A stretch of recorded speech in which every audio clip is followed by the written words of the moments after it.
Bahujan Samaj party ने बिहार के चुनाव में जो धमाकेदार प्रदर्शन किया है, मायावती ने जिस तरह से बिहार यूनिट के नेताओं को मोटिवेट किया था, उसका परिणाम उस प्रदर्शन पर जिस तरह दिखा है वो अपने आप में चमत्कारिक है।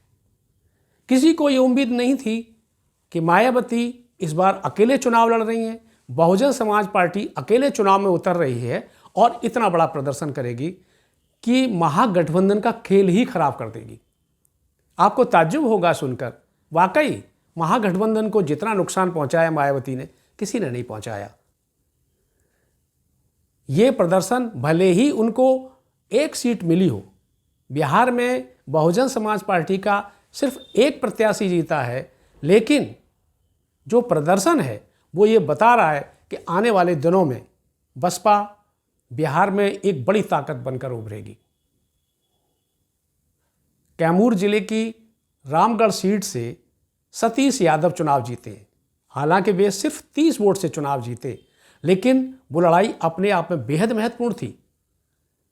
वहां के अधिकारी उनको जीतने के बावजूद सर्टिफिकेट नहीं दे रहे थे, जिसके लिए बसपा कार्यकर्ताओं को सड़कों पर आंदोलन करना पड़ा। नतीजा ये हुआ कि प्रशासन को झुकना पड़ा और बसपा प्रत्याशी को जीत का सर्टिफिकेट देना पड़ा। ये जीत जिस पर मायावती ने बेहद महत्वपूर्ण टिप्पणी की है और अपने कार्यकर्ताओं का उत्साहवर्धन किया है। उन्होंने 2 टूक कहा है कि अगर ये फ्री और फेयर इलेक्शन हुआ होता तो बसपा के कम से कम 50 प्रत्याशी जीतते। ये फिगर उन्होंने नहीं कही, लेकिन उनका भाव यही है कि बसपा एक बड़ा प्रदर्शन करती, जीत के साथ लोगों को चौंकाती। लेकिन कार्यकर्ताओं का उन्होंने उत्साह बढ़ाया है कि आने वाले दिनों में और ताकत के साथ मैदान में डटना है। मायावती का जो अगला निशाना है, बिहार में धमाकेदार प्रदर्शन करने के बाद उनका अगला निशाना बंगाल है, जहां पूरी तैयारी ममता बनर्जी के तख्ता पलटने की है। जी हां दोस्तों, आपको यह चीज़ सुनकर ताज्जुब होगा कि बसपा ममता बनर्जी का तख्ता पलटने जा रही है। जो काम भारतीय जनता पार्टी, प्रधानमंत्री नरेंद्र मोदी नहीं कर सके, वो अब बसपा करेगी। हम आपको बताते हैं कि बसपा का प्लान क्या है, ये कैसे होगा और इसके लिए क्या रणनीति है। नमस्कार, मैं हूं उदय यादव, हिंदी वार्ता में आपका स्वागत है। दोस्तों, बहुजन समाज पार्टी अब एक नए तेवर के साथ मैदान में सामने आ रही है। मायावती ने पिछले कुछ वर्ष आराम के साथ गुजारे। उन्होंने ज़्यादा कार्यकर्ताओं के बीच जाना उचित नहीं समझा, लेकिन अब वे बदले हुए तेवर के साथ सामने हैं। इसका प्रदर्शन उन्होंने 9 अक्टूबर को लखनऊ में एक विशाल रैली करके किया था। वो रैली ऐसी थी जिसकी धमक दिल्ली से दक्षिण भारत तक महसूस की गई। बसपा का कार्यकर्ता उस रैली के बाद से बेहद ऊर्जा के साथ सड़क पर आ गया है, लोगों के बीच जा रहा है। इसीलिए जब उन्होंने पहला चुनाव बिहार का देखा और उसमें जिस तेवर के साथ बहुजन समाज पार्टी उतरी, उसका प्रदर्शन सामने है। और अब 2027 में उत्तर प्रदेश के चुनाव से पहले बसपा बंगाल में अपना प्रदर्शन दिखाना चाहती है, अपनी ताकत का एहसास कराना चाहती है। मायावती ने पश्चिमी बंगाल को ही क्यों चुना, ये एक बड़ा सवाल है। इस सवाल को समझना बेहद ज़रूरी है कि बहन मायावती ने पश्चिमी बंगाल को क्यों चुना, जहां एक औरत ही मुख्यमंत्री है। जी हाँ, ममता बनर्जी लंबे समय से वहाँ सत्ता में हैं और भारतीय जनता पार्टी लगातार प्रयास कर रही है, लेकिन वो उन्हें हटाने में कामयाब नहीं हो रही। लेकिन इस बार होगा। मायावती ने जो रणनीति बनाई है, उस रणनीति पर हम आपको आगे बताएंगे। दरअसल बंगाल में दलित समाज में एक बड़ी बिरादरी है नमो शूद्र।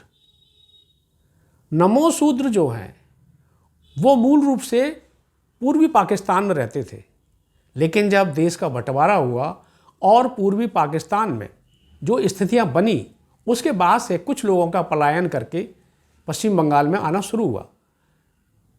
ये जो पलायन था 71 में बांग्लादेश बनने के बाद ज़्यादा बढ़ा और बांग्लादेश से जो लोग बंगाल में आकर बसे वो बेहद गरीब थे और उनकी आजीविका का साधन सिर्फ मजदूरी था या मछली पालन था।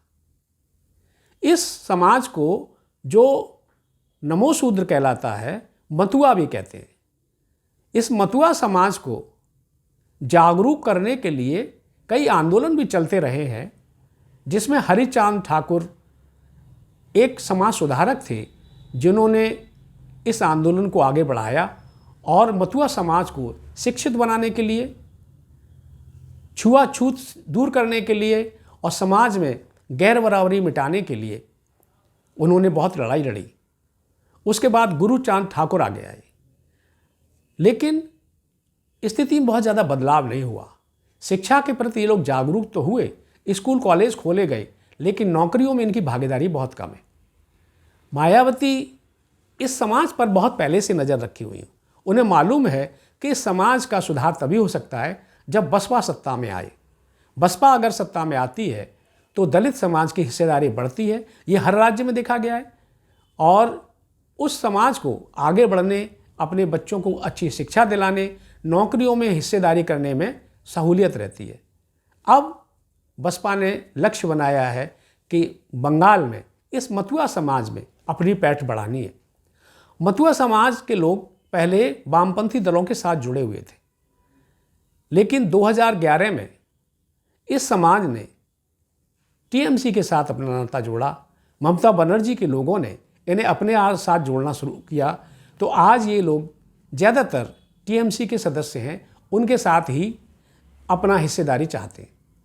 इसी बीच भारतीय जनता पार्टी जो नागरिकता के सवाल को आगे बढ़ा रही है, वो इस समाज के लोगों को डरा रही है, क्योंकि इनके पास अपनी नागरिकता के डॉक्यूमेंट नहीं है।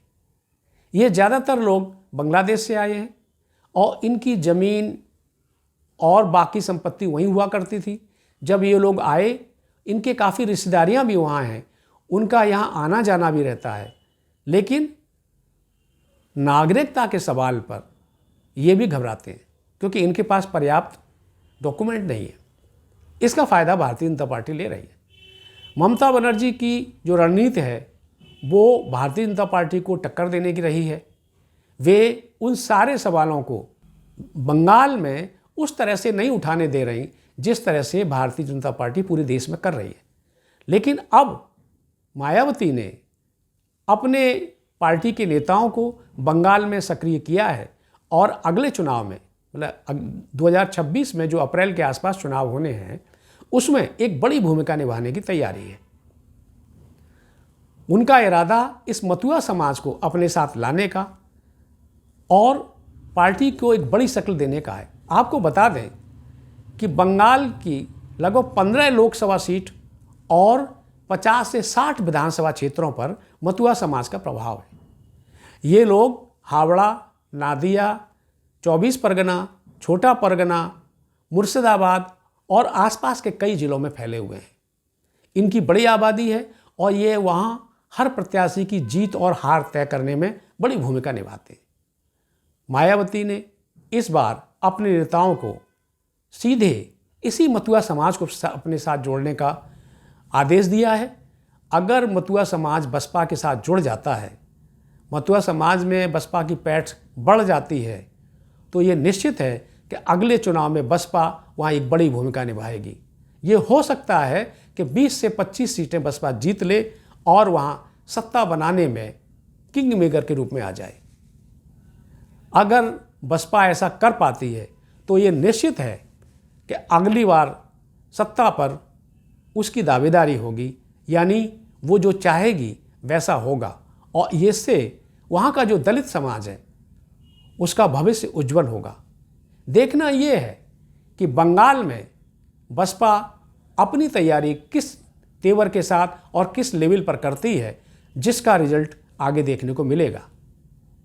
तो दोस्तों, मायावती ने बिहार में जो दस्तक दी थी, बिहार में पार्टी ने जो एक अपना प्रदर्शन दिखाया है, जिस तरह से उन्होंने 18 सीटें सीधे सीधे महागठबंधन को हराई हैं और 2 से 4 सीटें एनडीए को हराई है, उससे साफ है कि बंगाल में बसपा एक बड़ा प्रदर्शन करने जा रही है, ममता बनर्जी को बड़ी चोट देने जा रही है।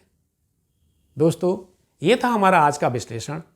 आपको कैसा लगा जरूर टिप्पणी कीजिएगा, अपने सवाल भी रखिए, वे हमारा मार्गदर्शन करेंगे। मिलते हैं जल्द नए वीडियो में, तब तक के लिए नमस्कार।